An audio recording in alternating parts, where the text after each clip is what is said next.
Olá, pessoal! Hoje a gente vai conversar com a Cristiane Maximiliano, que hoje ela atua como profissional, como professora em cursos de moda, como desenho técnico, ilustração, comunicação para moda e vitrinismo.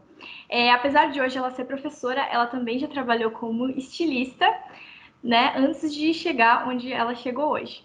Cris, seja bem-vinda. Por favor, se apresente para nós. Então, primeiramente, obrigada pelo convite, Elô. A Elô foi uma das minhas inúmeras alunas aí que eu tive o prazer de fazer parte da vida delas e elas da minha vida, né? Então, é muito gratificante a gente ver as nossas alunas, né, terminando, concluindo seus cursos depois de ter passado aí um tempo conosco, né? Então, é muito gratificante ver ela ali já quase no mercado de trabalho, concluindo aí o estágio. Então, muito obrigada pelo convite, né? Primeiramente, é bom saber que eu posso estar inspirando outras mulheres, outros profissionais, né, que busquem atuar como docente ou como estilista.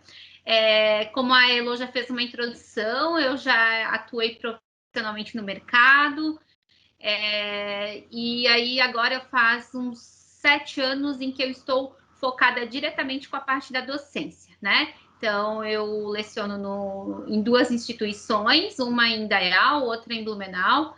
Já tem 9 anos e meio que eu leciono e a minha versatilidade nas disciplinas são bem extensas. Então, eu vou desde a parte dos desenhos, das pesquisas, de inspirações, criatividade, planejamento de coleção. Depois eu vou para a ponta, né? Quando a gente tem o produto sendo lançado, com gestão dos eventos, produção de moda, personal stylist, o vitrinismo. Então, ao longo desses 9 anos e meio, eu pude me dedicar a muitas disciplinas e o que, assim, para mim foi vários desafios, sempre foi um desafio, né? Tem disciplina nova para dar, quem pode assumir? A Cris pode. Então eu tinha que ir lá, pegar livro, ler e começar. E hoje são conhecimentos que estão super intrínsecos, né, na minha atuação profissional e que me enriqueceram bastante. E também, assim, eu atuei agora enquanto docente, né, depois acho que dá para eu falar com um pouco mais de propriedade. Eu iniciei um projeto meu, que ainda ele está bem bebezinho, um projeto voltado para soluções de VM, né? Mais em específico vitrinismo. E também faço algumas consultorias bem pontuais para a questão ou de produção de moda ou de vitrinismo. Mas então tá, Cris, vamos começar lá do começo. Tá. Quando que você decidiu que gostaria de estudar design de moda? Na verdade, é engraçado porque quando eu estava pensando, que faculdade que eu vou fazer, o que eu vou estudar, né? O que eu vou fazer, o que eu vou estar, sabe, que faculdade que eu vou fazer, que é que todo adolescente se pergunta e se questiona, né? A minha primeira escolha seria psicologia, né? Eu acho que eu gosto de pessoas e eu gosto de entender as pessoas, o que as pessoas sentem, como as pessoas se sentem. Então, de primeira escolha teria sido psicologia, mas na época, né, não tinha o curso de psicologia em Dayal, eu moro em Dayal, e aí eu só dependeria de instituição em Blumenau e não teria como eu trabalhar, pagar, né? Então a moda acabou sendo a segunda opção entre as minhas. E aí a faculdade era super perto da minha casa e era a minha segunda escolha. E querendo ou não, eu brinco que moda também é um tentar entender pessoas, né? Você tentar atender ao desejo de outras pessoas. Então eu trabalho com psicologia, mas de uma outra maneira. E agora com os alunos, então, mais ainda, né? Uhum. Ciências psicólogos, enfim, né? Então, o design de moda foi minha segunda opção e, na verdade, eu acabei me apaixonando. Eu consegui explorar outros cenários da moda, além da criação de produto, além de estilista, né? Ou desenvolvimento. Consegui explorar outras frentes, então me vislumbrou um mercado bem interessante e que hoje, assim, fez com que eu tenha conhecimento de outras áreas também, né? Dentro da área do design, Uhum. dentro da área da moda. Uhum. Tem uma importância bem grande essa coisa, a gente conseguir deslumbrar essas diferentes facetas de que um curso pode proporcionar pra gente, né? Porque às vezes a gente tem muito fixo na mente, não, moda, estilismo. até o próprio jornalismo, né? Jornalismo, jornalista. Mas tem inúmeras coisas que a gente pode fazer com essa formação, né? A faculdade, ela acaba se tornando, às vezes, uma ferramenta para depois a gente se especializar em algo ali que a gente acaba descobrindo no meio do caminho, né? E tantos outros mercados, né, que foram surgindo também, né? Que nem tu comentasse ali a questão do jornalismo, né? O jornalismo, ele pode ser um jornalismo voltado para moda, né? Como a gente tem agora crescendo muito forte a questão do direito para a área da moda também. Então, a gente, né, o pessoal de administração consegue aplicar também. Então, é uma área que ela consegue ir se aplicando em outras áreas também, né? Uhum. Eu vi que você deu uma olhada no LinkedIn, né? Porque eu dou uma olhada no LinkedIn de todo mundo, adoro. Eu vi que você concluiu um mestrado, parabéns. E eu queria saber assim, quais foram outros cursos de formação que você tenha feito, que você considera que foram importantes, né? Cursos livres ou até cursos assim com certificações, qual que você considera que foram os mais importantes? Na verdade, Elô, quando eu me deparei com essa pergunta, né, que seria uma das possíveis de nós estarmos conversando, fiquei pensando assim, nossa, como eu recém saí do mestrado, fiquei justamente nessa questão, assim, nossa, faz muito tempo que eu não me dediquei a nenhum curso livre, né, mas eu acabo tendo as bases dos softwares, né? Então, ao longo da minha formação, eu desenvolvi cursos de Corel, o Photoshop, o Illustrator, que são ali a base, né, para a questão ou de desenho ou de uma construção de imagem para a área do design, o design moda, né? E também cursos voltados para a parte de gestão de marca, visual merchandising, vitrinismo. Então, basicamente, ou foi o curso de entendimento de softwares, né? Ou então é mais essa parte de administração do interior da loja, do visual merchandising e do vitrinismo. De cursos foram dessas naturezas, né? Os cursos que eu acabei fazendo. Até me alertou assim que é um mercado tão vasto, né? De oportunidades. Eu acho que eu tenho que explorar mais esses cursos livres aí. Agora, com o término do mestrado, acho que é uma possibilidade de se manter atualizado, né? Uhum. Mas interessante comentários sobre os softwares, né?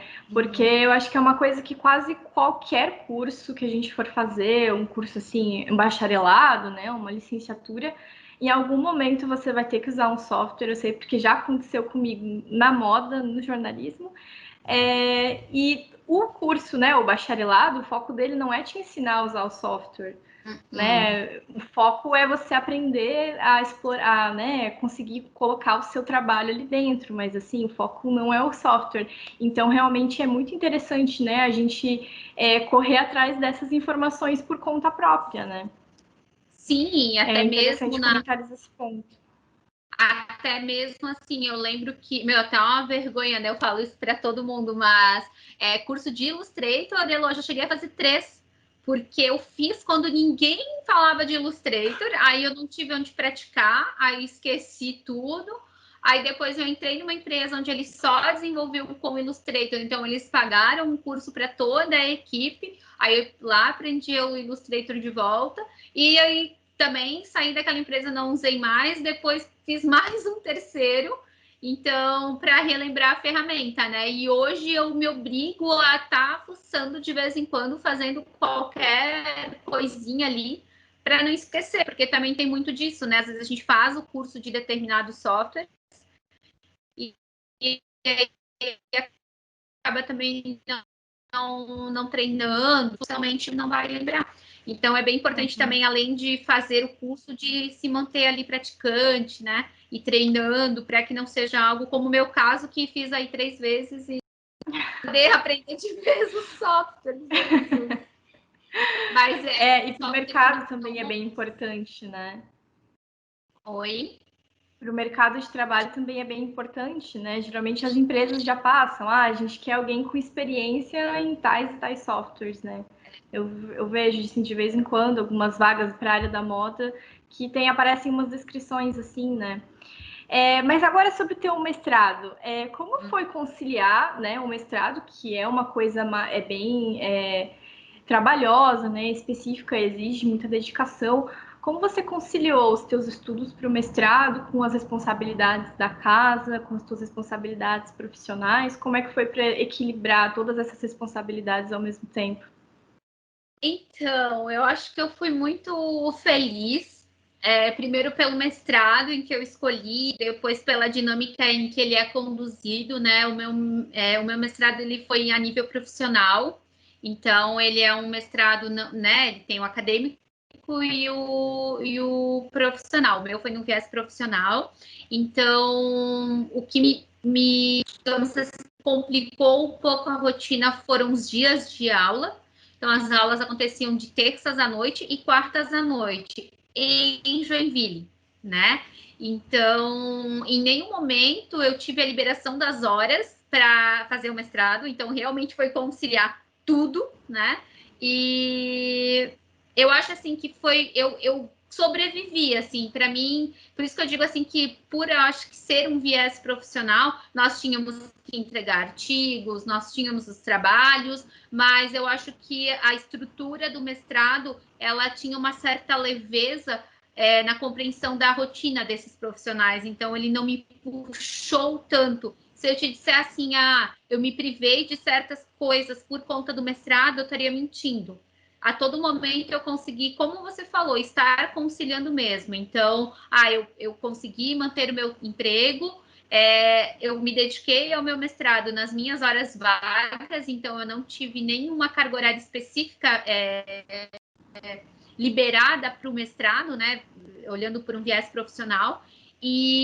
Mas eu não sei assim, se foi tão leve que eu não senti, mas para mim foi muito tranquilo, sabe, Elô? Eu vejo assim tanta gente que faz mestrado e sofre e se priva de um monte de coisa, entende? Eu não sei se por ser uma área que de repente eu já tinha um certo domínio, né? Porque eu não fiz o meu mestrado na área de moda, ele é do design, apenas design. Então, para mim, o que foi mais difícil foi um pouquinho do compreender as metodologias projetuais do design, os autores que eram exatamente base, né? Então, ali para eu ter essa clareza, trazer essa clareza para a minha vivência, que era a moda, entender um pouquinho de como que os métodos funcionam, estruturar tudo isso na minha cabeça foi a parte mais difícil. Mas conviver assim, tipo, eu continuei vendo os meus amigos, eu continuei fazendo as minhas coisas. Claro que aí, assim, digamos, limpar a minha casa. Limpar a minha casa já não conseguia mais. Então, esse tipo de serviço eu tive que terceirizar, né? Eu tive que contratar alguém, porque aí essas coisas vão. Academia. Academia eu tive que deixar de fazer. Então, fiquei ali 2 anos sem fazer academia, né? Então, certos prazeres eu tive que abrir mão, assim, né? Digamos, não foi tudo, conciliei tudo 100%, mas não, academia eu tive que parar, né? Várias outras atividades, mas eu consegui conciliar perfeitamente minha vida social, eu conseguia sair, fazer as coisas. Claro que, de repente, determinado final de semana, não. Naquele final de semana, eu teria que me dedicar mais ao mestrado, assim, né? Mas eu acho que como eu me planejei para isso, como eu estruturei assim, não, agora eu vou fazer mestrado, a minha vida vai ter essa dinâmica. Então, para mim, o que ficou ruim ali eram os dias de aula mesmo, que eram durante a semana. Então, o deslocamento era sempre bem estressante, ir até Joinville, né? Quarta-feira eu passava lá, depois voltava. Então, isso para mim foi o mais desgastante, assim, né? A questão do valor também, né? Porque é um mestrado particular, então eu tive toda a questão de deslocamento, hospedagem. Então, essas questões foram mais latentes, preocupantes do que o mestrado em si, assim, né? Com a minha vida deu para conciliar, bem tranquilo. Uhum. E você mora em Blumenau hoje? Não, eu moro em Dayal. Eu trabalho em Blumenau. Aí era muito engraçado, porque na época do mestrado eu brincava assim, eu moro em Dayal, trabalho em Blumenau e estudo em Joinville. Tipo, eu circulava, transitava entre essas cidades, né? Aí eu brincava que em Dayal era o lugar onde eu vinha para dormir, porque eu só trocar de roupa, né? Porque tava sempre para lá e para cá. Uhum. É uma correria, né? Mas que bom que deu tudo certo, né? Que foi algo assim, uma experiência boa. Porque eu realmente também já ouvi outras pessoas falando que mestrado acaba sendo uma experiência mais sofrida, né, mais difícil, mas que bom que você conseguiu conciliar tudo isso muito bem.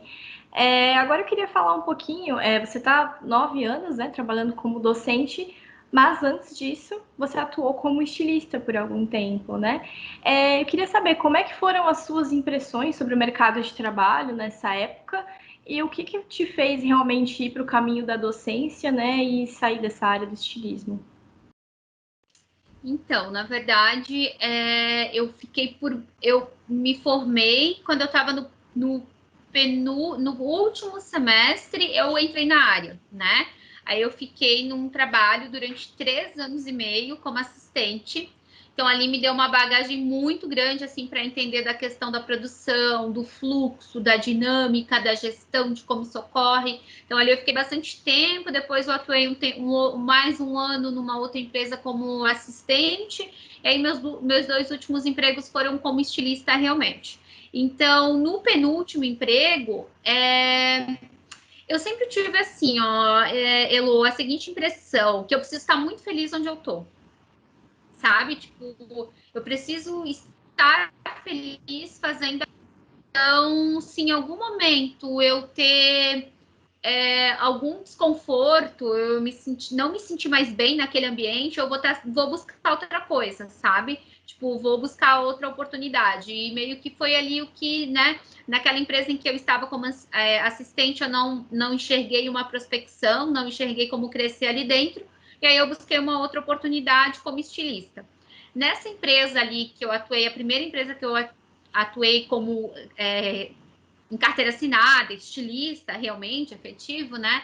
Foi muito bacana, uma empresa assim que tem toda a infraestrutura, uma empresa maravilhosa, assim, ó, para você entender muito mais. Então, assim, a empresa tinha máquinas de bordado, o processo de bordado era interno, o processo de estamparia era interno. Então, eu brincava que era uma Disneylândia, né? Porque tudo que você queria tinha ali dentro. Então, foi uma escola, assim, fantástica.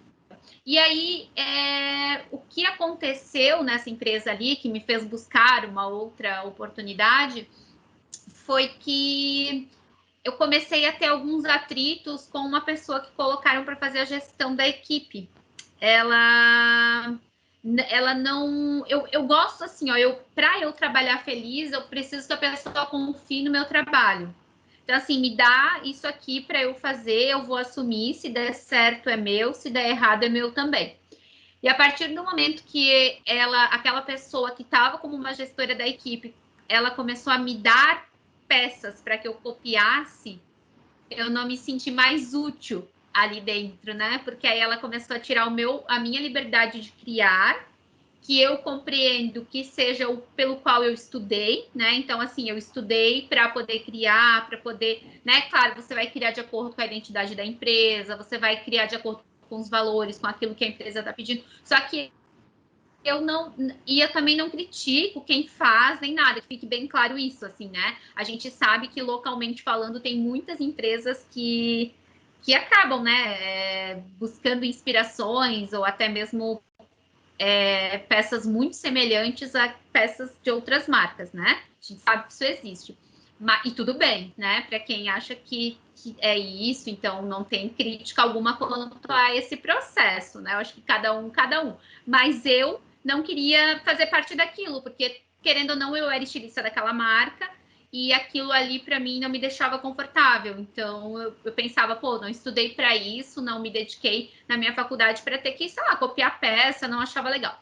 Aí eu busquei uma outra oportunidade, aí foi onde o meu último emprego como estilista, né? E nessa transição eu entrei em Senai, né? Eu entrei para dar aula Uhum. no Senai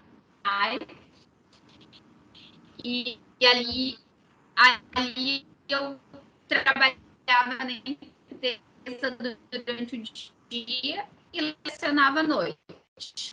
Então, concílio, e à noite eles são profs. Então, por isso que até tem uma piadinha que é se a gente só trabalha ou dá aula, né? Não sei se você já ouviu essa piada aí, mas ela é bem comum Não, entre os profs. Né? Você só trabalha. Não, nunca ouviu? Ah, tô te não. apresentando um clássico aí. A gente uma piada interna que é: você só trabalha ou você só dá aula, entendeu? Tipo, e aí eu conciliei, assim, então era bem puxado, né? Porque tinha que estar ali preparando os materiais, e aí, né, durante o dia você estava na empresa, enfim. Aí eu acabei mudando de emprego, e aí foi minha última experiência no mercado, até você basicamente sabe um pouquinho dessa história.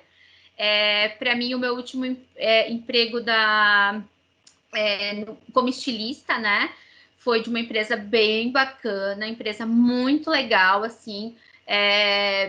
Para mim foi uma experiência onde eu também pude aprender bastante, mas eu acredito assim que naquela empresa eu entrei com um objetivo meio que estranho, mas parece que eu entrei para ter uma função e a empresa, depois que eu entrei, não queria mais aquela função, sabe? Aí eu fiquei pensando assim, santo Deus, o que estou eu fazendo aqui? Tipo, os caras acabaram de me contratar e estão dizendo que vão tirar esse setor, que não vai ter mais.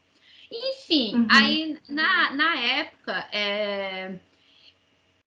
a equipe que estava ali na gestão, eu acho que não existiu muito entrosamento, sabe? Eu acho que eu me senti um pouquinho peixe fora d'água, assim, as meninas, a galera do desenvolvimento, elas tinham um estilo de vida, um jeito de enxergar o mundo que eu acho que eu não me encaixei. E aí que acontece? Eu não sei, sabe, Elô, isso tudo eu acho complicado, porque em nenhum momento isso tudo são impressões minhas, né?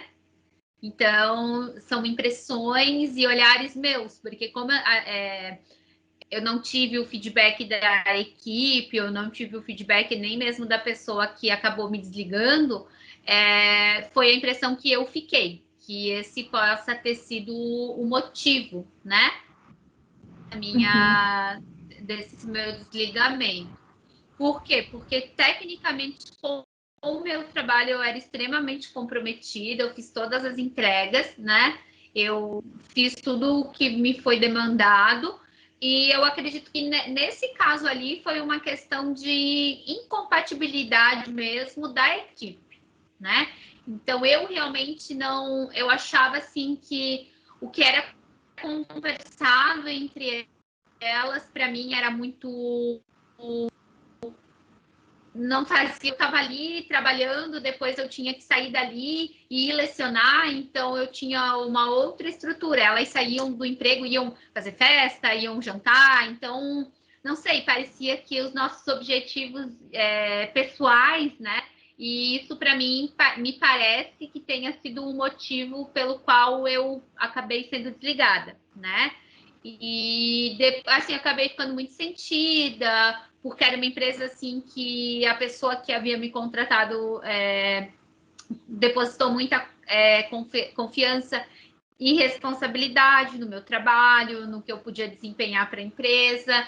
E aí eu acredito que talvez ela achou que eu teria um desempenho e eu acabei eu não consigo, sabe? Eu sempre vou ser eu mesma, assim. Então, se eu tiver que ser outra pessoa ou agir de outra maneira para agradar uma equipe ou entende, para bajular, para não vou ser eu, assim.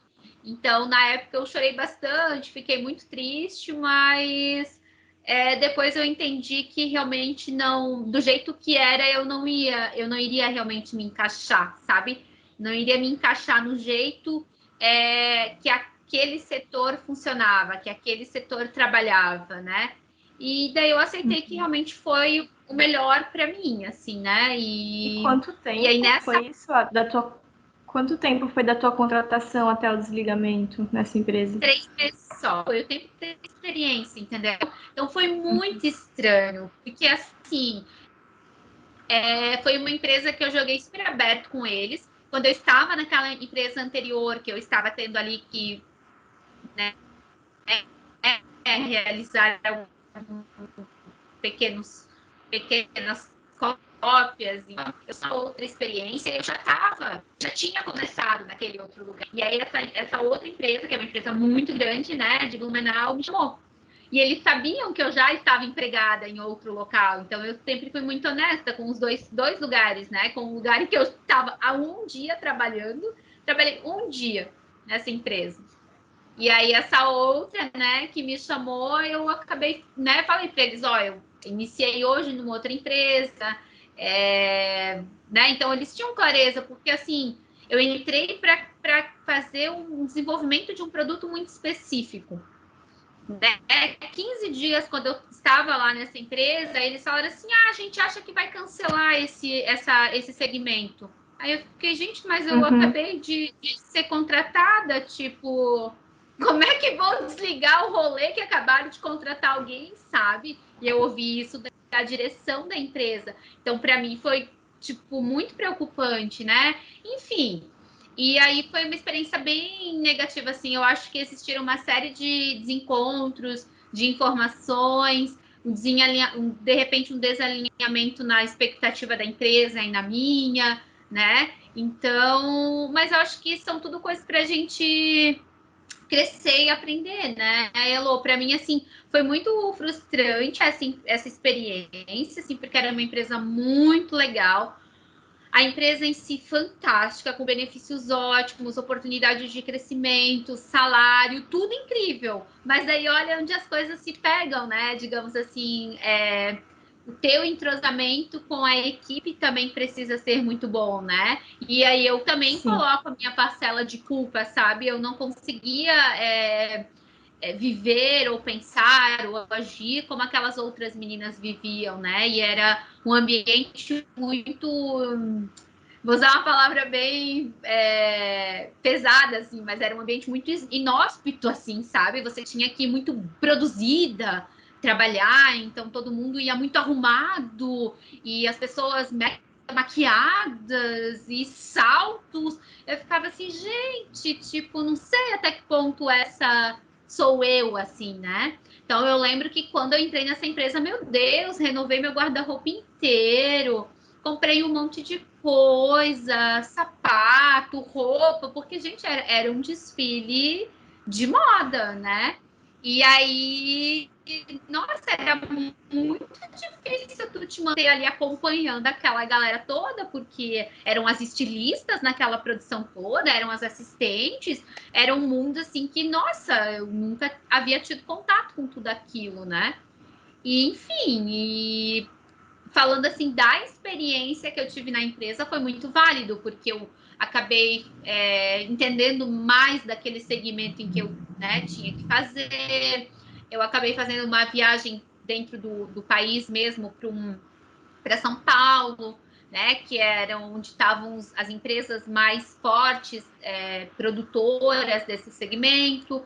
Então foi muito rico assim como experiência, né? Só que para mim foi muito frustrante nessa questão assim de vaga, né? Eu já estava em outro trabalho para me tirar de lá. Era para uma coisa incerta e de repente fizesse mais sentido, não sei, sabe? Não sei. E aí, naquela ocasião específica, eu já lecionava, né? Conforme eu já tinha dito para ti. E aí eu cheguei para minha coordenadora da época e falei, nossa, fui desligada, assim, assim, assim. Daí ela assim, não te preocupa, a gente vai ter aula para ti a torta e a direita. E na época, que isso já tem, meu Deus, 7, 8 anos, a gente podia ter um sistema de trabalho que permitia que a gente trabalhasse os 3 períodos. Então, eu me lembro que eu lecionava de manhã, de tarde e de noite, de manhã, de tarde e de noite. Então, praticamente, eu fiquei 1 ano nesse sistema. Eu lecionei para caramba, tipo, muito, lecionei muito, assim, né? Foi uma escola, porque, né, meu Deus, o que eu tinha, o que não tinha, então ali começou. E aí, ficando ali, nessa questão, eu já estava 2 anos lecionando. E aí, eles me chamaram para fazer parte da equipe. Então, eu sou mensalista, né, seletista, faço parte do quadro, indiferentemente de ter aula ou não, porque antes eu trabalhava no sistema horista, que aí você só leciona quando tem aula, né? Então, você tem aquela sua disciplina, você vai lá e leciona. Aí, quando eu estava 2 anos no sistema de horista, eu passei para o quadro. E aí estou desde então, né? Eu brinco que a docência me escolheu e eu escolhi a docência, porque foi uma escolha mútua, né? Normalmente as pessoas fazem plano de quando se aposentarem, vão querer lecionar, ou então já querem, né? Já se organizam, já se estruturam para aquilo. E para mim, não, para mim foi muito do acaso, assim, né? Então eu já estava ali, aí oportunizou, e aí eu me dei bem, aí, sabe? Então ali eu percebi, assim, que eu estava onde realmente eu deveria estar, assim. Eu tinha interação com a equipe, eu tinha interação com os meus alunos, então eu vi que aquilo ali fazia mais sentido para minha vida. E aí eu logo busquei de tentar um mestrado. Na época eu fui fazer mestrado no Paraguai, guria. Pensa no estrafego, tá? Fiquei um mês lá. Como assim? Então, né? Eu nem sei direito como funciona, mas a família ali do meu ex tinha uns contatos, tinham umas escolas que eles que já tinham ido, que já haviam estudado. Então, tem muitos brasileiros que vão estudar, fazer mestrado no Paraguai. E aí, quando eu decidi que eu ia ficar só na educação, eu pensei, não, então eu preciso, já havia concluído uma pós-graduação, então eu pensei, não, agora eu preciso do mestrado. Aí fui para o tal do Paraguai. Não, foi uma aventura, eu passei um mês lá. O país é, assim, a Assunção é belíssima, assim, tem as partes antigas, as partes novas, mas é muito quente, muito, muito insuportável. E foi um mês longe de casa. Então foi uma aventura, assim, né? Mas daí, quando voltei, eu achei muito. Para mim, não foi legal ficar um mês longe de casa, não me senti, não serviu. E lá eu estudava educação, fazia um mestrado em educação. E aí comecei a perceber que ia ser muito complicado para eu validar isso depois aqui no Brasil, que eram poucas universidades que tinham um esquema de né, para validar, e era um sistema muito burocrático. Sim. Existiam pessoas que estavam anos com processos. Pensei, não quero, e aí desisti. Daí falei, não vou fazer mestrado agora, e fiz mais uma especialização. E aí eu fui postergando, assim, né, a ideia do mestrado e tal, e até agora que eu concluí, aí... Mas a docência na minha vida entrou dessa forma, assim, né, ela foi muito mais de um acaso, de uma oportunidade, do que, não, me organizei, eu sempre pensei, não, né. E hoje eu sou apaixonada, né? Sou apaixonada, amo de paixão, assim, né? E daí realmente a gente quase que dá aula, né? Porque quase que dá aula não, tipo, não trabalha, só dá aula, entende? Porque vira um negócio de paixão, assim, tu gosta tanto. Dificilmente alguém deixa de ser professor, né? É muito raro a gente ver pessoas que vão entrando cada vez mais, né? Agora, que deixam de atuar como docente é bem raro, assim, eu conheço bem poucos. Uhum. Que bom que você achou, né, uma paixão aí, uma coisa muito legal para trabalhar, porque tem muita gente que não tem a mesma sorte, né? Acaba essa situação que você relatou aí pra gente, né, dessa frustração com uma empresa, é muito comum, né, infelizmente. Eu sei de várias pessoas já que de diversas áreas, né, vários segmentos de empresas em que às vezes a gente sai de um lugar que a gente está confortável, né, tá bem, para quem sabe um lugar com uma expectativa de remuneração maior, né?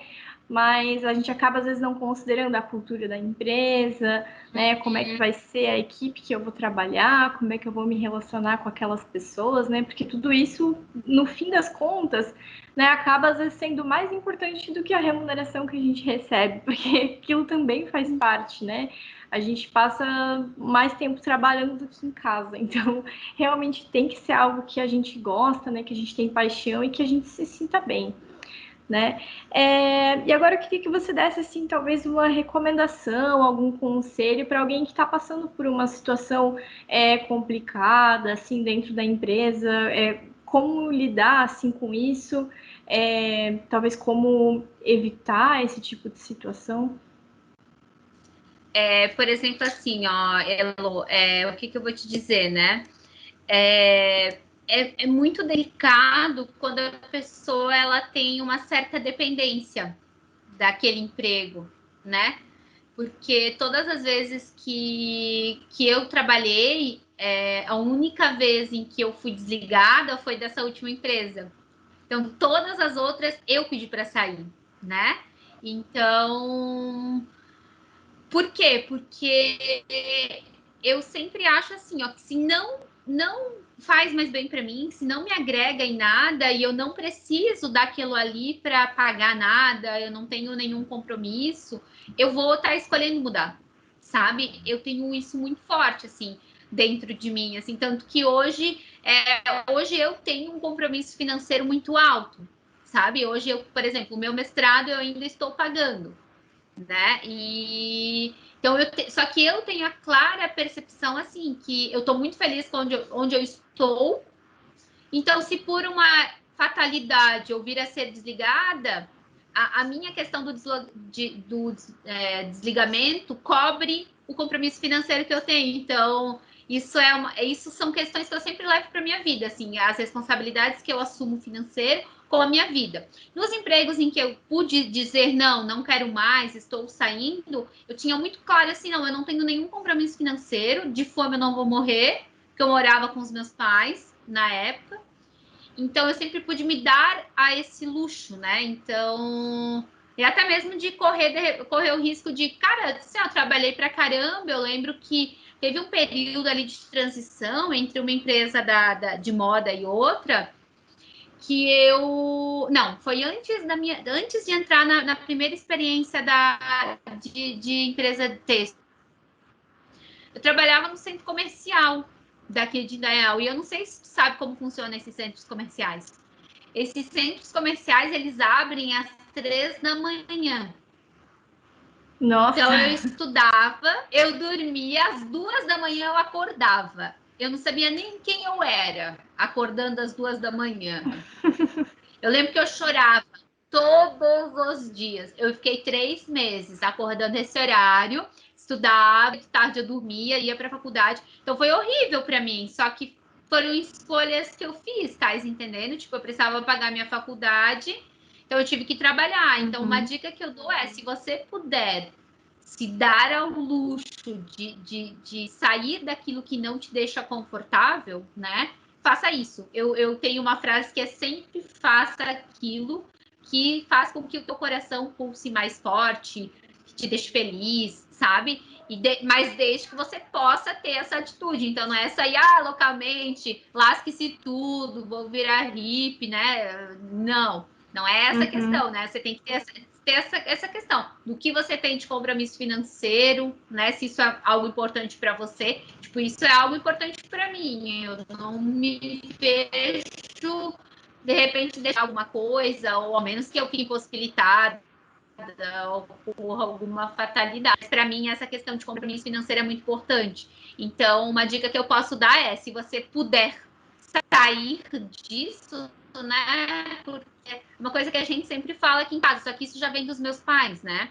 Que de fome a gente não morre. Então, que a gente se apoia muito. Então, tem que muito ver as estruturas também, né? Então, a primeira dica é essa: se puder sair, procurar outra coisa, né? Eu acho que a gente sempre tem que estar onde a gente é mais feliz. E a segunda dica, caso não tenha como sair daquilo ali, ter que conviver, de repente, precisa do emprego, é fazer muita meditação, respirar. Não, gente, assim, é porque trabalho em equipe, né? Meu Deus, a equipe que eu tenho, assim, é uma bênção, né? Me dou bem com todos os meus supervisores, com todos os outros profs. Mas na empresa a gente sabe que é bem competitivo. Infelizmente, né, já que você está falando de mulheres, né, de mulheres que inspiram, muitas de nós é que causamos essas competições, né? Muitas de nós que querem ser ou parecer melhor do que as outras, então isso gera uma competitividade muito ruim. Isso em várias áreas, né, das nossas relações enquanto mulheres. E então, assim, a gente sabe que num ambiente de moda existe muitas vezes pouco companheirismo, pouca parceria, porque tem muita, como a gente já falou, competitividade. Então, se você conseguir, de repente, se destacar pelo seu profissional, né? De repente, poxa, como que eu vou tentar me aproximar dessa pessoa, mas sem falsidade, tentar ter uma conversa honesta, às vezes, né? Se você tá ali e você vê uma oportunidade que você precisa estar ali, eu acho que daria para conversar, daria para chamar alguém que de repente tem algum entrave na equipe, trocar uma ideia, falar que realmente precisa daquele emprego. Enfim, eu acho que daí seria mais uma questão de conversa ou se validar profissionalmente, né? Se mostrar o quão você é capaz nas suas habilidades profissionais. Não sei se fez sentido, assim, o que eu falei, sabe? Tipo, primeiro se validar, né? Digamos assim, se você não tem como sair, tentar evoluir enquanto profissional ali dentro, ver o que realmente está dando de entrave para nessa equipe não tá funcionando, né? Mas a minha primeira escolha é sempre sair, tipo, se não tá bem ali, não precisa, procura outra coisa, procura outro emprego, nem que não seja na área, por ser temporário, alguma coisa, sabe? Eu acho que uma hora cada um se encaixa, assim, não sei. Até para questões assim de saúde mental mesmo, né? A gente vê muita gente que tá aí, né, desenvolve depressão, ansiedade, né, ou diversos transtornos, por viver em um ambiente de trabalho realmente em que não se sente bem, né? Então, colocar a si próprio acima de tudo, né? Principalmente quem está em início de carreira, né? Como você citou, que ainda morava com os pais na época, eu acho que é o melhor momento de realmente arriscar, né? Que é quando a gente pode, quando não tem, não tem nenhum casamento, não tem filhos, né? não tem, né? Não tem nenhum compromisso financeiro, como você falou, é realmente o momento de tomar esses riscos assim na carreira. Mas agora um pouquinho sobre as suas habilidades, né? Voltadas aí a dar aula, né? Esse trabalho como docente envolve muito falar em público. Daí a gente sabe que é um pavor de muita gente, né? Falar em público, tem gente que fica desesperado só de imaginar falar aí para mais de 5 pessoas. Como você lidou com isso? Assim, no começo era um medo que você tinha ou sempre foi tranquilo? Na verdade, assim, eu penso que isso está muito atrelado, não sei se para todos, mas pensando em mim, assim, na minha criação, né? Os meus pais, eles têm comércio, então desde pequena eu vejo os meus pais se comunicando e atendendo outras pessoas, né? Então eu acho que a minha facilidade com comunicação já veio desse berço, né? E tanto que o meu irmão tem a mesma facilidade, é muito engraçado, assim, garanto que se ele tivesse que talvez palestrar, ele se fosse ter algum certo nervoso, assim, porque ele não estaria preparado para aquilo, não é o métier dele, né? Mas que na questão de comunicação, para mim sempre foi muito tranquilo. Mas eu vou te dizer assim, ó, Elo, que mesmo lecionando há 9 anos e meio, ainda a gente tem frio na barriga, tá? Então, e eu acho que o que eu vou dizer é muito clichê, mas quanto mais preparado você está para falar para o seu público, seja ele qual for, né, uma plateia, uma palestra, uma aula, mais fácil é a sua comunicação. Então, assim, uma dica que eu dou é esteja bem preparado, né, para aquilo que você for discursar, para o seu discurso, seja uma defesa do seu trabalho, seja uma apresentação da sua disciplina, seja uma palestra, seja uma aula, seja bem preparado, porque quando você está bem preparado, você pode até estar ali por frio na barriga, uma certa ansiedade, uma certa assim angústia, né? Porque a gente sempre tem, né? Eu lembro que meu Deus, na minha primeira aula digital, pensei, meu Deus, como é que eu vou falar? Será que eu abro o microfone? Será que eu fecho o microfone? Será que é a câmera? Não sei, tá? Mas de repente vai, tu tá ali. Então, a partir do momento que você tá, eu vou vender um produto que seja. Se você estiver bem informado daquilo que você vai falar, se você se preparar para aquilo, é uma dica para ser mais fácil. Mas quanto ao nervosismo, é bem ali mesmo, é você se sentir seguro com aquilo que você vai falar, porque tem determinados eventos que eu vou em que ainda eu fico nervosa. Então, né? Pode ser que depois ali que começa, desenrola, flui, vai muito bem. Mas até começar, eu falo assim, e dizem que o professor que perde esse frio na barriga é porque ele não gosta mais de ser professor. Porque todos os professores sentem esse frio na barriga, assim, de uma turma nova, sabe, assim, uma coisinha, aquela coisinha gostosa. Então, Uhum. eu ainda sinto esse friozinho na barriga. Uhum. E assim, a área de moda, ela também, além de, né, essa área de docência, além de exigir uma boa comunicação, né, ela também exige uma criatividade muito grande, né? Então a gente tem que, você que está criando ali o tempo todo. E como você faz para se manter inspirada, para se manter sempre criativa? Então, eu acho que as próprias aulas, elas me motivam a estar sempre buscando, né? Então, assim, tem algum projeto para desenvolver com uma turma de coleção. Então, aquilo ali já me leva a buscar informações para desenvolver atividades para aquela turma.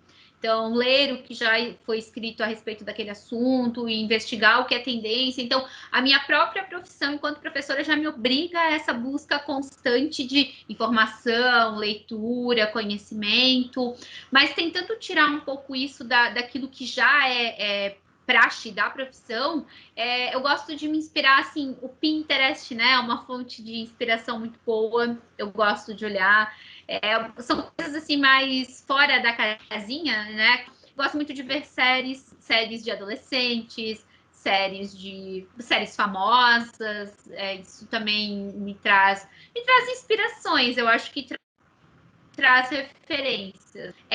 O TikTok agora, né, que é uma mania, a gente fica ali às vezes 15, 20 minutos só olhando aquelas pessoas, gente, né, tipo... Então, assim, pensando em umas coisas nada a ver, assim, pensando que quando eu não estou... Assim, a minha profissão por si só, ela me inspira todos os dias, né? Então, eu estou sempre com um site de tendência aberto, ou então, assim, vem alguma demanda assim, Cris, precisamos de tal projeto.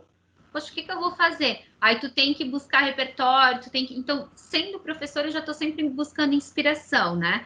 Mas pensando assim na minha vida pessoal, eu gosto muito de olhar assim essas fontes. Memes, né? Tem muitos memes legais. Sabe assim, as coisas meio boba, que aí como tu não precisa ver aquilo, tu vê e, enfim, acaba te inspirando, né, viagens, né? Quando eu gosto muito de experiências, né? Uma coisa que me inspira muito é ter experiências também. Então, você ir até um local, você sentar lá. Então, você já ouviu falar de Inhotim?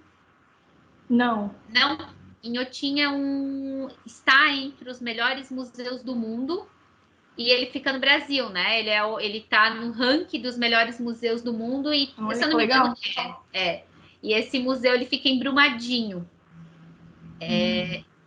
Estar em Inhotim, ir para Inhotim ou experiências do tipo me inspiram muito. Então, assim, eu gosto muito de... Eu tive a felicidade de ir lá 3 vezes já. E, nossa, é como se quando eu estivesse lá, eu me transportasse para lá, assim, é um lugar muito... É inspirador, tudo, até as plantas, as árvores, tudo é inspirador lá.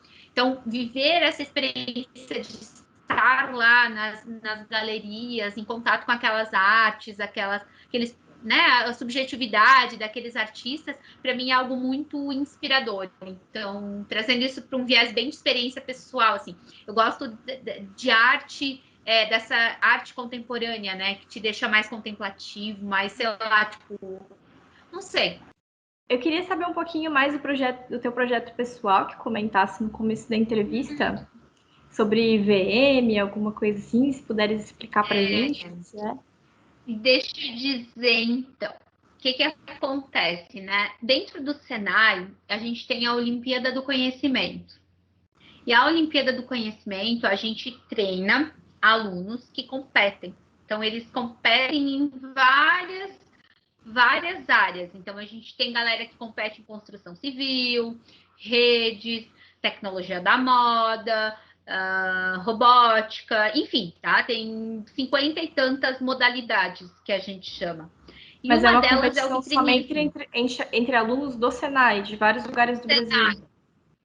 De vários Senais do Brasil, né? Então, na minha ocupação, que é o vitrinismo, hoje a gente está competindo com São Paulo, Minas, Brasília, isso, tipo, e Santa Catarina. São esses 4 estados, né?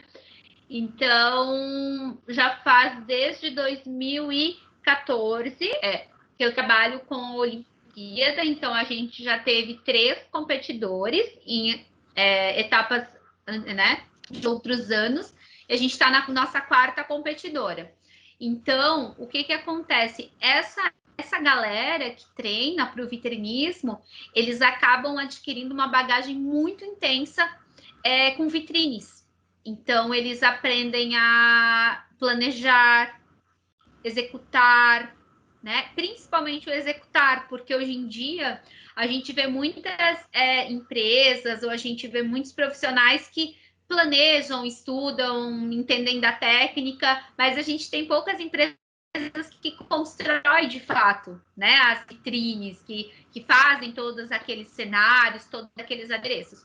E esses alunos, eles acabam ficando muito bons nisso, porque a nossa 2ª e 3ª competidoras, eles foram para competições internacionais. Então, a gente teve uma competidora, que foi a Ana, que foi para Abu Dhabi, e a Gabi, que foi para a Rússia. Então, elas ficam uns 3 anos full time com vitrine. A vida delas legal. Pensar, fazer, estruturar e montar vitrines, né?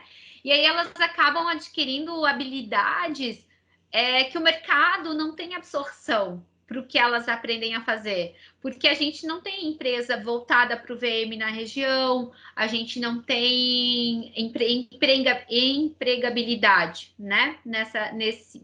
Com essas habilidades.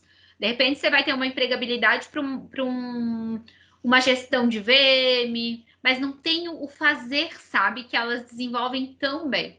E aí, com essa 3ª competidora, que foi a Gabi, quando ela voltou da Rússia, a gente pensou na ideia de montar a Vizen, né? Que é um projeto meu e da Gabi, onde a gente trabalha com soluções voltadas para espaços comerciais, né? Ou então produções de fotos, que é quando a gente faz o cenário, né? Então, o nosso foco é em planejar, executar projetos de VM mais específico de vitrine. Então, a gente vai até a loja do cliente, estuda a identidade daquela loja, a mensagem que ele quer passar, o target que ele tem para estar investindo, né? E aí a gente monta um projeto personalizado para aquele cliente.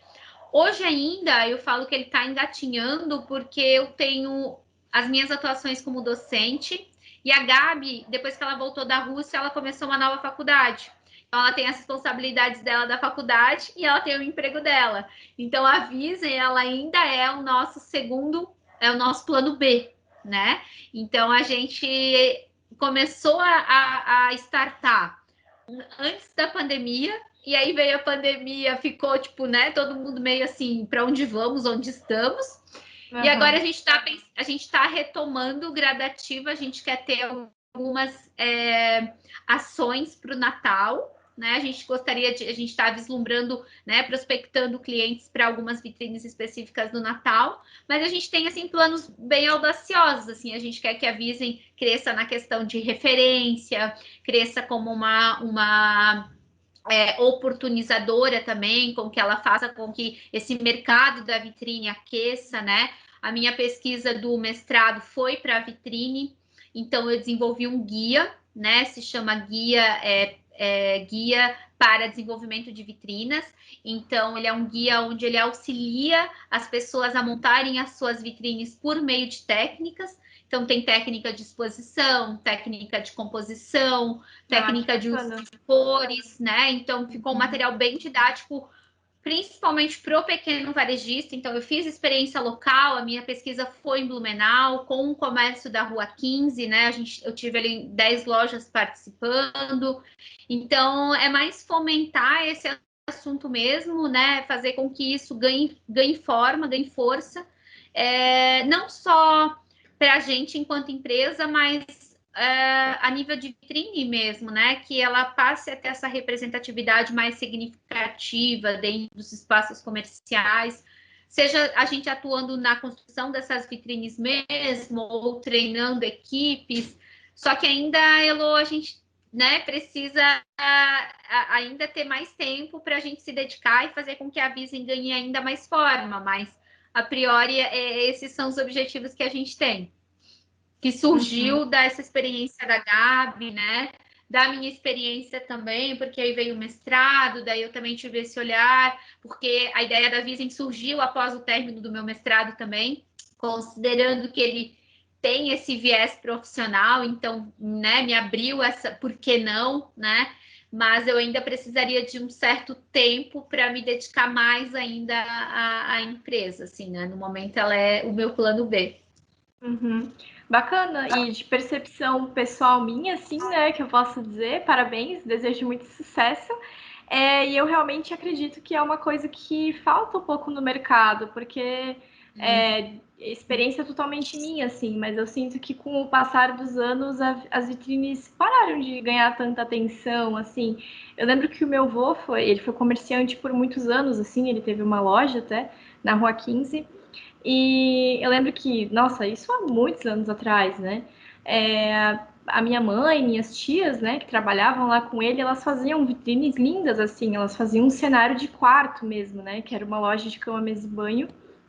E com o tempo aquilo foi parando, sabe? Tipo, a vitrine começou a ocupar espaço demais, daí já começaram a guardar mercadoria ali, e aquilo foi deixando de ser uma prioridade, assim, sabe? Então, eu acho muito bacana, realmente, acho que é uma coisa bem importante, né, para a identidade visual de um comércio, de uma loja, e desejo muito sucesso para vocês. E agora eu queria saber um pouquinho mais como é que tá a tua rotina profissional agora durante a pandemia? Vocês estão totalmente EAD? Como é que tá funcionando?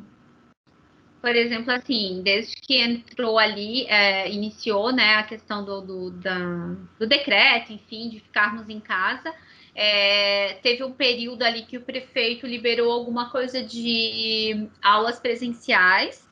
Então, eu até fui, eu acho que por 2 semanas só, eu fui ali, dei 2 aulas presenciais, aí mudou o decreto de volta, então dá para considerar que basicamente a gente só ficou online, né? Eu estou trabalhando em home office, foi assim um diferencial bem grande, assim, eu acho que as instituições tiveram, né, preocupação com o seu corpo docente, com a estrutura dos alunos. Então, primeiramente eu tive carga horária reduzida, depois daí agora de outubro para metade de outubro para frente a gente voltou com a carga horária normal, né? Metade de Então, o agosto, que no eu vou te caso. dizer? Da segunda quinzena de agosto, até agora, daí, né? Setembro, bem recente. Uhum. Então, assim, o que eu vou te dizer? A gente trabalha muito mais, né? Porque certas práticas, que nem as minhas aulas de desenho, né? Elas, gente, dão muita, assim, um trabalho, né? E eu, assim, aquilo que eu te falei antes de nós começarmos, né? Eu não acabei não investindo, né? Em estrutura, né? Então eu não tenho um tripé, eu não tenho uma iluminação, então eu vou me virando com o que eu tenho, porque sempre ficou naquela expectativa assim, não, tal hora as aulas voltam, tal, e aí essa hora nunca chegou e acabei não investindo, porque daí eu acabei tendo meu notebook, meu celular, e acabei me virando com isso, assim. Mas a gente trabalha muito mais, é um trabalho que ele parece que você está 24 horas trabalhando, porque você está em casa, a mente ali, né? Às vezes é difícil desligar. Mas eu acho que a partir do momento que você cria uma certa disciplina e você se permite um pouco, porque o que acontece? Agora eu estou aqui contigo, né? Então, para eu me dedicar a esse tempo contigo, eu trabalhei hoje de manhã. Então, eu flexibilizei algumas coisas. Então, é nítido que a gente, sim, acaba trabalhando mais que 8 horas, mas a gente também tem que ter essa clareza que também nós podemos nos flexibilizar. Porque se a gente não se flexibilizar, eu acho que a gente acaba pirando. Porque você já tá em casa, tudo é ali, sabe? Tipo, você tá em casa, você faz as coisas ali, você trabalha ali. Eu acho que, né, por exemplo, o meu horário de começo de trabalho é 1 da tarde. Mas às vezes eu tô lá, poxa, 1 da tarde, eu ainda não tô com a cabeça ali para sentar e começar, eu tomo um café, Eu relaxo, então começa 1h30. E aí depois, quando eu teria o meu intervalo, digamos assim, eu toco direto, eu não faço, sabe? Então, para mim, assim, eu tenho conseguido, porque eu tô fazendo dessa forma, assim, eu tô me flexibilizando e eu não deixo de cumprir em nenhum momento com as minhas entregas, com meus compromissos, com as minhas aulas, bem pelo contrário, né? A gente acaba trabalhando até mais, né? Que aí, de repente, aquilo que você iria lá, que nem desenho que eu tava te falando, ia lá e desenharia no quadro durante a aula, você tem que desenhar em casa. Então, para você preparar uma aula de desenho, são 4 horas, no mínimo, né? E aí a gente não tem muito mais horas de planejamento, então é nítido que você vai trabalhar um pouco mais. Só que daí você Uhum. também tem a clareza que, por isso que é bom você gostar daquilo que você faz, porque isso não te incomoda. Tá entendendo? Tu faz aquilo Sim. assim, pô, a aula acabou 10 da noite. Mas, pô, tu tá ali montando material, tem um colega teu que vocês estão fazendo um projeto junto. Ah, porque quando tu vê, você tá até às 11 ali fazendo isso, sabe? Porque para ti é uma coisa que não é ruim. Você gosta daquilo, então você faz, né? Indiferentemente de ser um salário, que nem você falou antes, né? Não é uma Uhum. questão de remuneração, é uma questão de satisfação profissional. Então, as aulas remotas, eu vou te ser bem honesta, eu acho que eu estou 100% comprometida e eu sempre digo para os meus alunos que eu espero que eles estejam 100% comprometidos também, porque eu acho que eles estão tendo aulas muito melhores até do que se duvidar a gente tivesse presencial com eles. Porque a gente tem muito mais tempo de dedicação, a gente acaba montando materiais que às vezes lá a gente só falaria verbalmente. Então a gente acaba estruturando, pesquisando mais. Então eu acabo me dedicando muito mais a esse formato, porque eu tento realmente pensar no aluno, né? Como o aluno está enxergando tudo isso. E eu sempre peço para que o aluno também enxergue dessa forma, porque aí ele consegue tirar um proveito, ele consegue ter uma boa aprendizagem mesmo com o cenário das aulas remotas. Então, Uhum. tenho sobrevivido, assim, me adaptei bem. Aham. E quais que são os seus hábitos, assim, né, dentro da tua rotina, que você considera que são essenciais para manter a sua produtividade? Não só agora durante a pandemia, mas também antes disso. No geral, né? Eu preciso dormir. Se eu tivesse, eu tenho uma coisa com dormir. Eu preciso dormir, Elô. Eu sou bem preguiçosa, então a primeira coisa eu preciso dormir. Entendeu? Se eu tiver um trabalho assim que for cedo, eu vou fazer, vou ter compromisso, eu sou bem responsável, sabe? Mas se eu puder dormir, eu vou ser mais feliz. Tipo, eu preciso dormir no mínimo até umas 8h30 da manhã, né? Então, isso é a primeira coisa, eu preciso dormir bem. Um outro hábito, eu voltei para academia, então isso tem me ajudado, assim, principalmente eu só faço academia 3 vezes por semana, então eu preciso me comprometer, porque que nem essa semana eu já não fui na segunda, amanhã eu tenho médico, aí hoje eu já não fui também. Tá entendendo? Então eu preciso Uhum. seguir minha academia para ter essa clareza do compromisso ali com a atividade. E no mais, para manter minha produtividade, eu preciso ter uma agenda. É um hábito que eu tenho agenda assim, ó, manual. Galera, foi tudo, ó, e ela é toda escrita assim, ó. Além de escrita, ela tem folhas anexas, porque eu Sim. escrevo, eu sou do papel. Uhum. Então, uma questão da minha rotina eu preciso escrever, porque eu tenho muitas coisas sempre para fazer. Eu acho que para eu manter minha produtividade é isso, é eu ter esse controle realmente, para não me sentir perdida, eu preciso ter esse controle do que eu vou fazer. Eu tenho meditado, que me ajuda bastante, principalmente quando eu tô com preguiça de levantar de manhã. Então, tem dias que eu preciso levantar mais cedo, mas eu tô com sono. E quando é meia-noite, eu tô assim, ó. Então, vamos ver o que está acontecendo no globo terrestre, né? Sim. Então, a minha mente ela flui de noite, né? Então, eu preciso ter esse medito para dormir muitas vezes, porque minha mente é Uhum. bem inquieta. Então, assim, acho que o que me ajuda realmente a ser produtiva é dormir, meditar, me organizar e ir para a academia. Acho que são essas Uhum. práticas. Coisas simples e super importantes, né? Que às vezes a gente nem tem ideia do quanto aquilo é importante, né? Para manter tudo no lugar. Aham, são coisas muito simples. Às vezes eu fico, paro e penso assim, meu Deus, a minha vida é muito simples, né? Tipo, eu não tenho, eu trabalho, como, durmo, vou pra academia, tipo, né? E às vezes é tão difícil conciliar tudo isso, mas é simples, são coisas simples do dia a dia. Uhum. E não sei se você tem o hábito de ler também, né? Mas eu queria te perguntar, assim, se você tem algum livro que você leu e recomenda, assim, pra gente.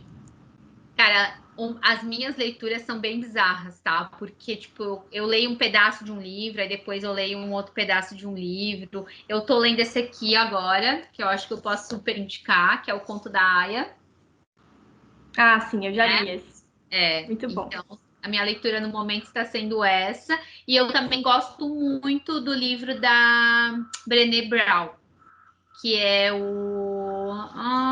Meu Deus, como é que é? O Poder Coragem de ser de Ser imperfeito. Imperfeito.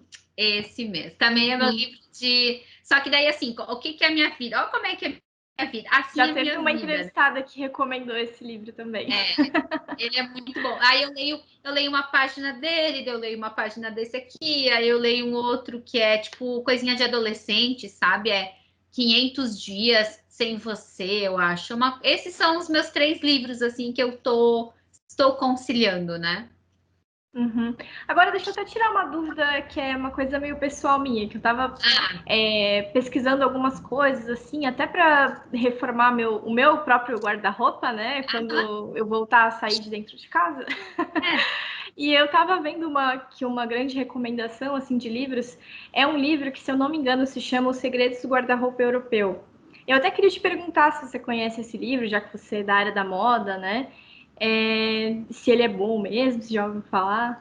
Eu não conheço esse livro, mas, né, para a organização de guarda-roupa, tem o da Tina Guiar, que é personal stylist, guia para consultores de imagem.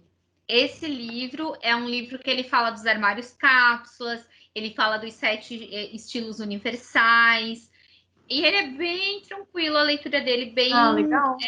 bem fácil, assim, bem didática. Eu até tenho ele aqui atrás, mas eu não vou pegar para não. Não sei se quer que eu paro para. Mas é esse Aham. nome. Não, tranquilo. A autora é a Tita Guiar e o nome é Personal Stylist Guia para Consultores de Imagem. Esse que tu me falou eu não conheço, né? Eu Uhum. não poderia falar nem sim nem não, Não, mas sem problema. Mas a gente tem aí, então, uma recomendação que pessoas que não são da área da moda vão conseguir entender. vão, esse livro é ótimo, até uma dica, né? É a identificação do seu estilo, né? Que aí a gente tem os 7 estilos universais para ver a qual a gente se encaixa melhor. No livro da Tita Guiar tem esse questionário para fazer essa identificação. A questão do biotipo, né? A qual silhueta você pertence, que aí também tem como a gente identifica esses biotipos, que é a roupa que vai favorecer melhor o nosso corpo, que é uma junção de corpo e estilo, né? Então, quando a gente tem a Uhum. harmonização dessas duas questões, entende-se que a gente está bem vestido. E também lifestyle. E ele fala do armário cápsula, que são com 8 peças bem selecionadas, você consegue formar até 30 looks. Então é um exercício bem legal também. É difícil porque a gente teria que manter isso organizado dentro do armário também, né? Mas como uma prática, eu digo que para a viagem isso é excelente, porque você acaba levando pouca coisa, não fica aquele monte de mala, e você tem uma mala bem versátil. Então é uma dica, é uma boa dica. Uhum. E até para questão de economia financeira, né? A gente saber usar as Também. peças que tem para não acabar comprando um monte de coisa, né? Que às vezes a gente nem consegue visualizar tudo dentro do guarda-roupa, pensa que não tem nada para usar, mas não tá nem conseguindo enxergar aquilo que tem. Exatamente. E eu queria te fazer uma pergunta que ela é um pouco relacionada assim com fatores externos da moda, que é também um pouco de opinião pessoal tua, né? Tem Uhum. alguns documentários sobre esse assunto, principalmente relacionado à fast fashion, né? Dessas formas de produção da moda, né? Que são essas grandes empresas, né? Que já teve algumas marcas, assim, né? Eu não quero citar nomes Sim. aqui, que enfim, mandam essa produção para países subdesenvolvidos, né, com condições de trabalho super precárias, né, com trabalho infantil, já ocorreram incêndios, né, acidentes nessas fábricas super precárias, e esses produtos acabam voltando para os países desenvolvidos com um custo de aquisição muito baixo, assim, né? Realmente, é bem conhecido como fast fashion mesmo, mas claro que não são peças, assim, com uma qualidade de algo realmente feito com uma produção que custou mais caro, né? É algo com uma qualidade que realmente não é para durar a vida inteira. Enfim, esse modelo de produção ele tem diversos impactos assim, né, no mundo. E eu queria saber qual que é a tua percepção sobre essa questão da sustentabilidade relacionada à moda, né, essa forma do trabalho. Se você, na sua vida pessoal, as coisas que você adquire, você procura buscar assim, essa consciência, né, na hora de adquirir.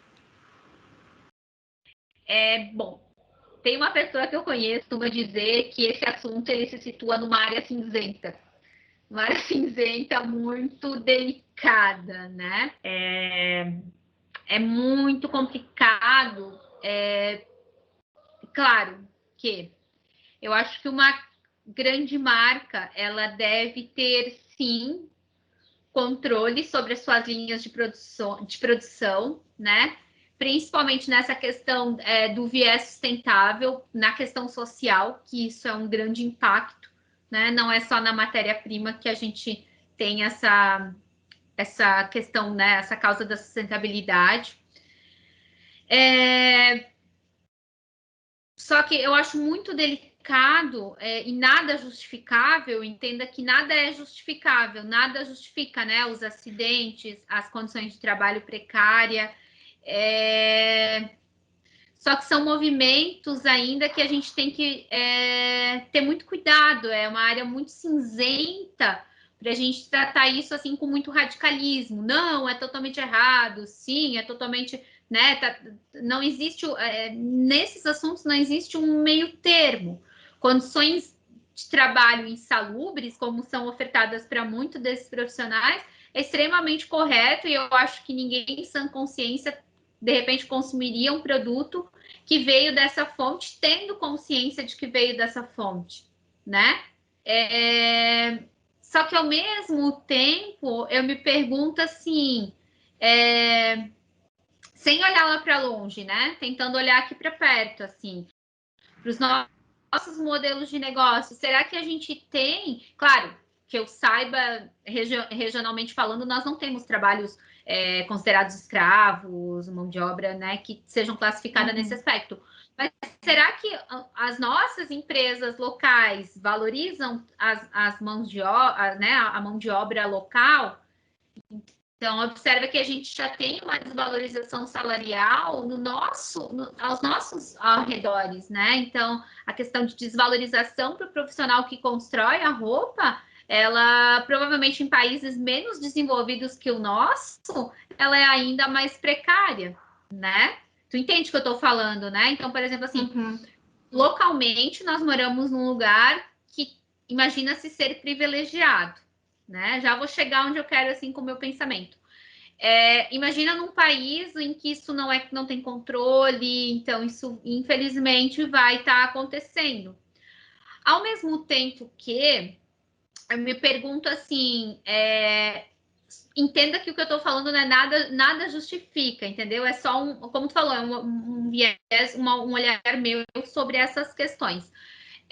Será que esses empregos, a forma em que eles acontecem, nos locais que eles não acontecem daquela forma por a maneira em que a sociedade lá naquele país ela é organizada, entende? Por exemplo, assim, lá naquele país a economia que se tem, o giro econômico é o trabalho com aquelas condições.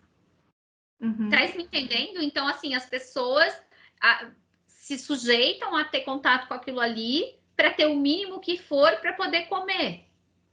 E entenda que eu não estou dizendo que isso está certo, eu só estou tentando olhar pelo um viés que não é certo ou errado. Eu estou tentando vislumbrar o que seria o cenário lá.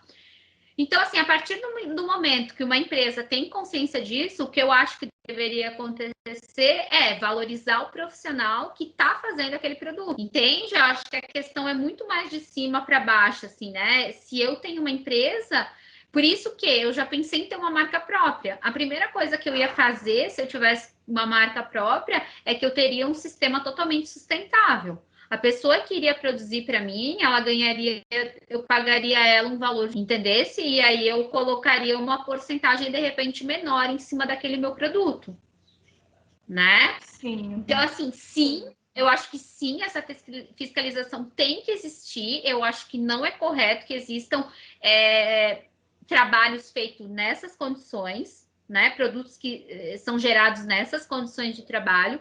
Só que a gente tem que ter um pouquinho de, eu acho, né? Minha visão, falando por mim. Eu tento sempre enxergar assim, meu Deus, mas tudo bem, não tá certo, mas eu acho que talvez essas pessoas que estão lá, elas se sujeitam àquilo porque aquilo ali é o modelo econômico deles. Tá me entendendo? Então, assim, aquilo ali acontece porque é o modelo econômico do país. Tipo, o nosso país tem, a gente tem uma exploração muito grande no cacau, digamos, né? Que sempre se fala do cacau, enfim, tem vários outros, isso no Brasil, tem outros, cada país tem as suas particularidades.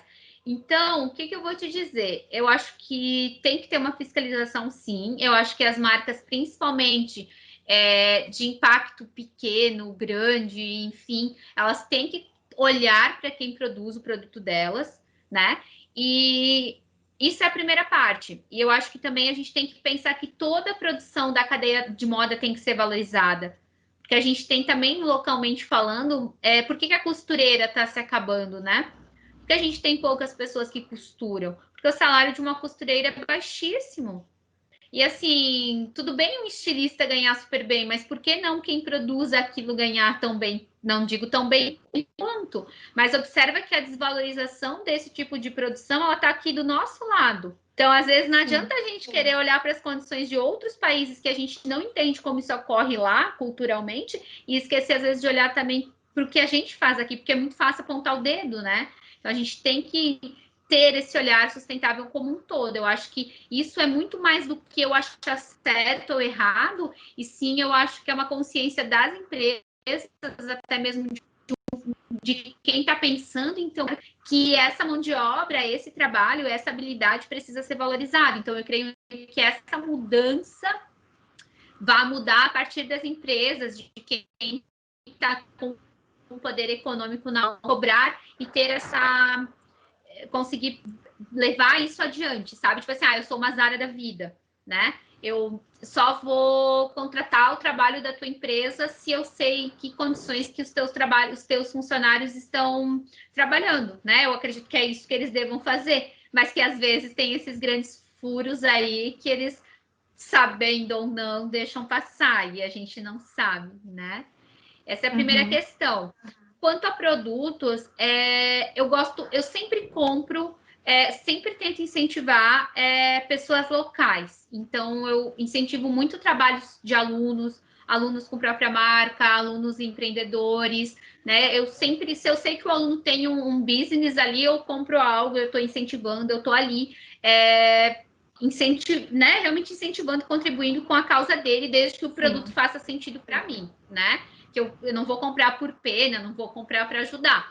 Vou comprar porque eu acho o produto interessante e serve para mim. Eu acho que ainda a gente precisa ter uma questão de valor alinhada com produtos sustentáveis. Tem muitas causas sustentáveis que eu adoraria fazer parte. Então, roupas, projetos, assim, eu gostaria muito de... Alguns, né? Tem uns que a gente está ali, enfim, contribuindo, mas uns ainda que não são viáveis financeiramente, falando para minha capacidade de aquisição. Eu tenho produto eu compro de grandes marcas. Eu tenho produto de quase todas que entraram aí nos escândalos, né? Quase todas os grandes magazines, eu creio que eu tenho produto. mas eu acabo, não sei, assim, sabe, Elô? Eu sei que a gente acaba, quando adquire, contribuindo com tudo isso, mas é aquilo que eu te falo, é uma linha muito cinzenta, assim. Eu não gosto de enxergar as coisas muito no extremo, sabe? Eu sempre tento encontrar as causas de tudo. Então, da mesma forma que eu tenho produtos do fulaninho ali da esquina, de uma loja que eu sei que é a pessoa mesma que faz, que eu fui lá, comprei dela, incentivei o trabalho dela, eu tenho uma peça de grandes marcas, entende? Eu não consigo... Não sei, é uma área muito cinzenta para eu falar, assim, eu tenho uma visão que eu tento achar, assim, não sei se tu entendeu o meu pensamento, assim, eu tento eu muito... entendo. Eu te fiz essa pergunta até porque um dos motivos foi porque eu venho notando, né, um crescimento muito grande dessa questão da moda sustentável, né, até das pessoas também procurando por isso, procurando saber quem que fez aquela Como é peça, feito. né, tem várias marcas né, que eu vejo, assim, às vezes nas redes sociais, né, que postam lá, assim, e a peça realmente vem com um bilhete. Ah, eu que fiz a sua bolsa, eu que fiz o seu casaco, sabe? Isso é uma coisa muito interessante, né? Até com a Muito pandemia, legal, né? né? Veio muito forte esse pensamento da gente valorizar o que é principalmente produzido localmente, né? Vendido localmente. Então, eu acho essa questão muito interessante e a gente sabe que isso nasceu por coisas maiores, né? Como essa questão desses escândalos ali que aconteceram. Mas interessante saber a tua visão, né? De alguém que de dentro da área da moda. E agora eu queria saber se você tem algum hobby, alguma outra atividade que talvez não esteja nem um pouco relacionada à moda que você faz e que faz você se sentir bem. Meu Deus. Às vezes, aqueles momentos que eu paro e penso como a minha vida é normal. Ah, sério, sério, eu acho que eu não sei. Hobby, eu acho que eu já te falei tudo o que eu faço. Eu acho que eu não tenho nada diferente do que eu te falei. Até eu gostaria de andar de bike, né? Só que, meu Deus, o preço de uma bike tá ficando, tô só postergando, entendeu? Queria muito, assim, assim, faz uns 3 anos que eu gostaria de ter uma bike, assim, tipo assim, agora eu vou pegar minha bike e vou andar, sabe? Mas a vontade passa quando eu vejo os valores da bike que eu gosto. Porque aí eu fico muito atrelada, assim, a ter uma bike legal.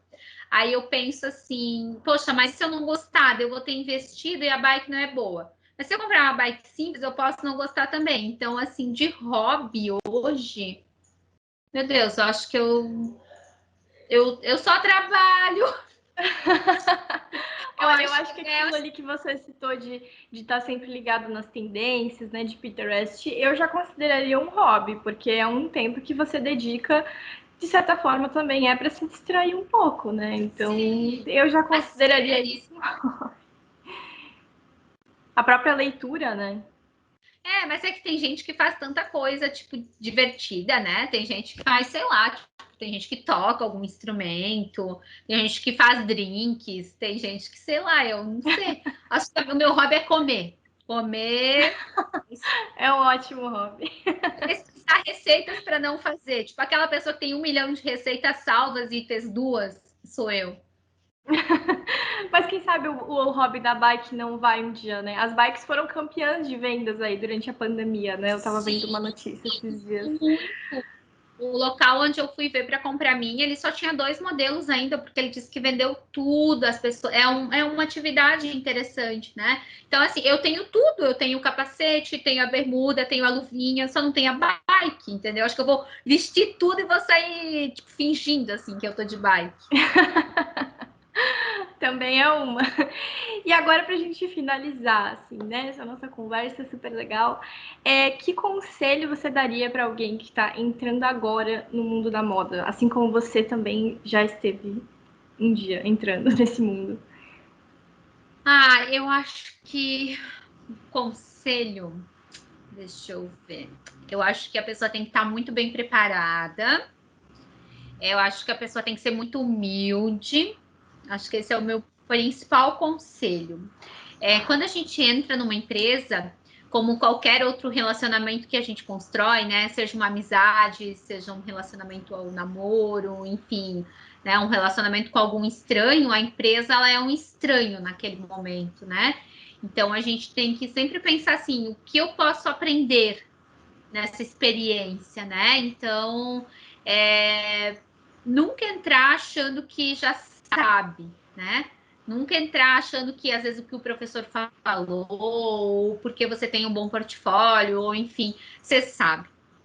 Muito do que eu sei hoje, gente, eu sei porque eu aprendi conversando com outras pessoas. Então, mesmo quando eu era estilista, cada empresa ela possui uma linguagem muito própria, como cada indivíduo, né? Então, cada indivíduo responde de uma maneira assim como cada empresa, né? E eu sempre procurava a costureira de amostra, a modelista, e eu colocava para elas assim as minhas angústias. Ah, eu quero fazer essa peça aqui. Como é que eu posso escrever isso que eu quero para ti? O que a gente produz aqui?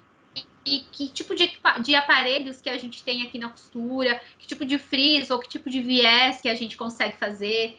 Que a gente costura? Qual que é? Entende? Tipo assim, vai aprendendo, vai buscando com essas pessoas que já estão ali dentro conhecimento para vocês irem adquirindo na função de vocês. Então, mesmo que vocês entrem como assistente mais ainda, vocês vão ter que ralar pra caramba, aprender um monte de coisa, fazer um monte de coisa, né? Então, eu sempre digo assim, humildade, a gente tem que ser muito humilde para aprender com quem já está mais tempo, quem pode ensinar pra gente. Sempre se dediquem, assim, é uma coisa que eu nunca me arrependo. Tudo que eu pego para fazer, eu me dedico muito, muito. Tudo que é meu, meu, assim, eu tomo para mim mesma. Então eu faço como aquilo, se aquilo ali fosse meu, dependesse só de mim, assim, claro, equipe, mas, né? Eu me dedico muito àquilo, então se dediquem àquilo que vocês acreditam. Tenham humildade para aprender com quem já está mais tempo. Principalmente com pessoas que vão estar trabalhando, seus pares, né? Modelista, costureira de amostra, aprendam com essa gente. E eu acho que estudem, leiam bastante, se desafiem, né?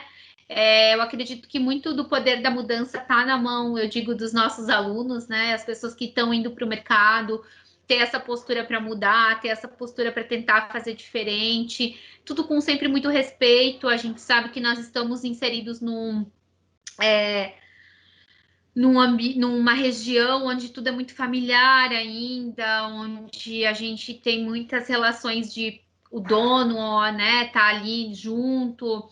Então, eu acho que a gente tem que ter essa questão do respeito e se vê que não encaixa, vê que não é isso, parte para outra, né, que foi uma coisa que a gente já conversou. Então, se organizem para isso, né, não sejam reféns do trabalho de vocês por uma razão ou outra, né. E eu acho que é basicamente isso, assim, são questões que eu usei na minha vida que eu acho que são válidas para compartilhar. Com certeza. Muito obrigada, Cris, pela tua participação, pela nossa conversa. Eu acho que foi muito bacana.